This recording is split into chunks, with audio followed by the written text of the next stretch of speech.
The new US Space Force is building an arsenal of as many as 48 ground-based weapons over the next 7 years, designed to temporarily jam Russian or Chinese communication satellite signals in the opening hours of a conflict.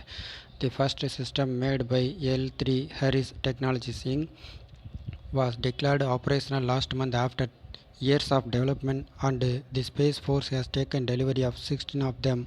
The service is also developing a new system known as Meadowland, that lighter weight, capable of adding update software and able to jam more frequencies. Since its formation last year as the sixth branch of the US military, attention has focused on the Space Force defensive duty in safeguarding US satellite and on organizational question about its budget and its relationship with the Air Force. Less has been disclosed about its offensive role, which centers of Meadowland.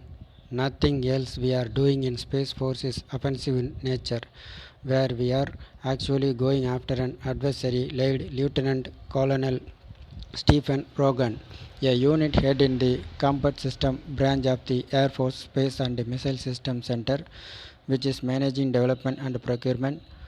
L3 Harris, based in Melbourne, Florida, is already developing four Meadowland system project for delivery around October 2022. By this December, the Space Force plan to open a competition for 28 more, with the funding starting in fiscal 2021 and the system projected for delivery from late 2023 to early 2027. As of now, Brogan said in an interview, the jamming system are designed to interfere with the communication satellite and not those for data relay or taking photos. US defense official long spoke against turning space into a battlefield, much less fielding weapons that could demolish target and add more hazardous space debris. The Space Force said in a statement that China and Russia have weaponized space with the intent to hold American space capabilities at risk, and the US has the inherent right of self-defense. Russia's test launch on Wednesday of an anti-satellite missile is further proof of Russia's hypocritical advocacy of outer space arms control proposal designed to restrict the capabilities of the United States while clearly having no intention of holding their counter-space weapons program. The Space Force said in a separate statement, the new jamming system can be used early in a conflict and would not create space junk because it emits energy designed to cause temporarily reversible interference, Brogan said. The Air Force said in a separate statement that the jamming can prevent an adversary ability to accomplish a command and control early warning and propaganda across multiple frequency bands. Advocate of preserving space as a weapons-free domain say the new US jamming system risks escalation even if it's not designed to destroy satellites. There are going to be those, let's call them US competitors, who will find the development of any explicit counter-space system to be inflammatory and provocative, whether it is reversible or not, said Victoria Sussman, the Washington director of the Secure World Foundation, which publishes an annual overview of military space activities. Competitors who have their space assets interfere with at times of crisis don't know if when it will stop.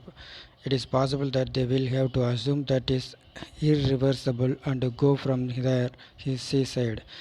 Are we signaling that we are okay with officially targeting space assets?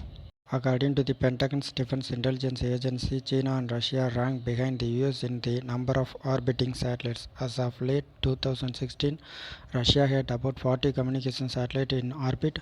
Over the next several years, Russia will prioritize the modernization of its existing communication, navigation and Earth observation system while continuing to rebuild its electronic intelligence and early warning system constellations. According to the DIA, China is pursuing parallel program for military and commercial communication satellites and wounds and operates about 30 of those for civil, commercial and military satellites communications. The DIA said last year Beijing also operates a small number of dedicated military communication satellites.